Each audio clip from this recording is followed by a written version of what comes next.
finding the one. It's like the ultimate goal for so many of us. Yeah, it really is. This whole idea of finding that special person, it feels like it's always been this like age-old quest, Totally. But have you ever wondered how people tackled this back in the day?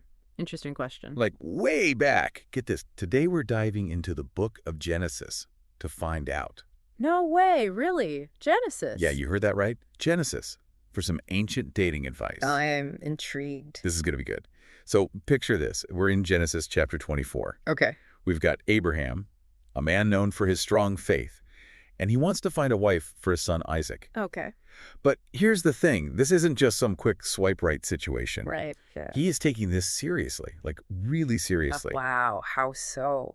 Abraham actually makes his most trusted servant swear an oath, a real promise before God to find the perfect match. That's a big deal. No kidding.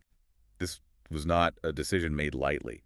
What do you make of that? Well, I think it really highlights, the weight of this decision. In those times, marriage, it wasn't just about romance. It was about lineage, about faith, about securing the future. Yeah. And for Abraham, I mean, think about it. He was carrying, like, the weight of fulfilling God's promises, too. Wow. That adds a whole other layer to finding a life partner, wouldn't you say? Talk about pressure. And there's more. He specifically tells his servant, don't even think about bringing home a Canaanite girl.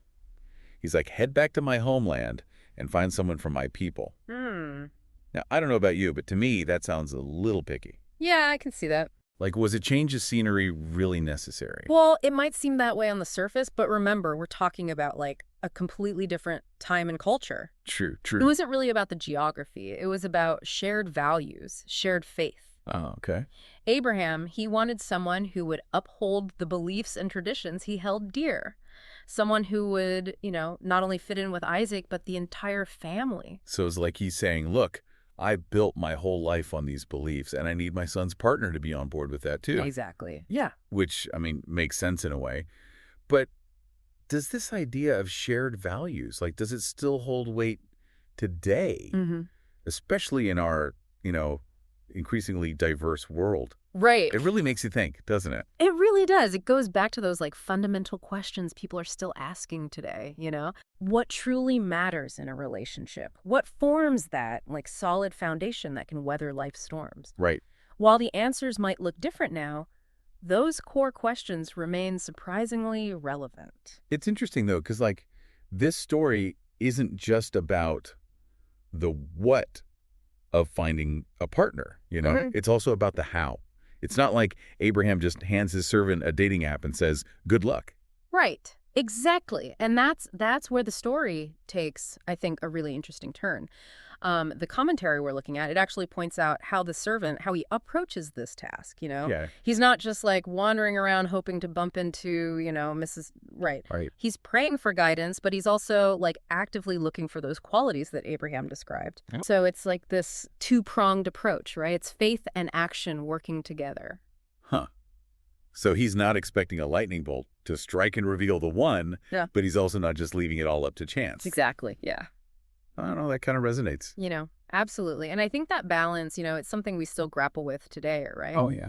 Whether it's about finding a partner or just making any big life decision. Like, how much do we lean on our beliefs, our values, and how much do we trust our gut, that inner voice guiding us? Yeah, it's like that whole idea of chance favors the prepared mind, right? Like, you have to be open to the opportunity, but you also have to be ready to recognize it when it arrives. Yes, exactly. And speaking of being ready, the story introduces us to Rebecca. And so when the servant approaches her with this whole marriage proposal thing, she doesn't even hesitate.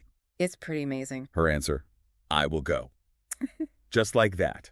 Oh, wow. Can you imagine that happening today? I mean, it's remarkable, isn't it? In today's world, I feel like that kind of response would be, almost unheard of. Oh, totally. We'd be hearing a lot of, let me think about it, or can I get back to you after I've weighed the pros and cons, Right. Talk about a whirlwind romance, right? Right. But no, seriousness, though, it makes you wonder, like, about societal expectations back then and even now.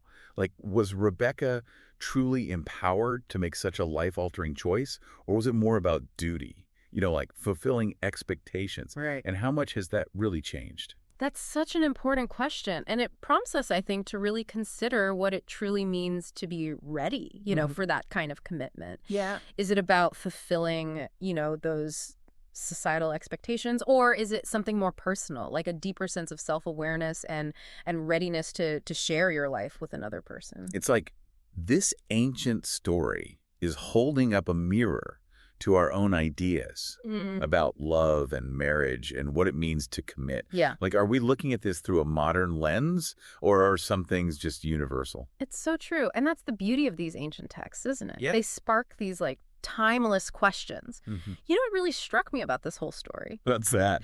It's this question that the commentary raises almost casually. Okay. They ask, what if it was Isaac who sent out the search party? Oh, interesting. How would this story be different if the focus was on finding a husband instead of a wife? Ooh, now there's a thought. That completely changes the dynamic. Right. It makes you wonder about, the expectations placed on men versus women. Totally. Back then and even now. Absolutely, yeah. It challenges us to examine how much has actually changed when it comes to, finding a partner. Yeah. Are we still bound by those traditional roles? Or are things becoming more, fluid? Right. And what does that mean for how we approach, love and relationships today? It's true. Think about it. We've gone from this very structured, family-driven system to a world of online dating and endless options. It's a different world. And it's almost like the script has been flipped, Yeah. It's not just about finding someone who fits a certain mold anymore.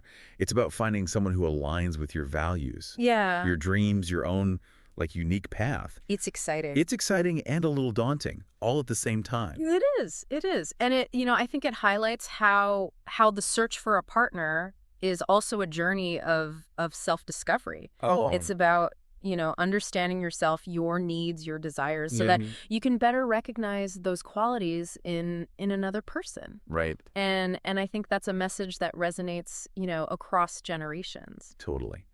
So for our listener out there who's, navigating this crazy world of modern love, Struggles.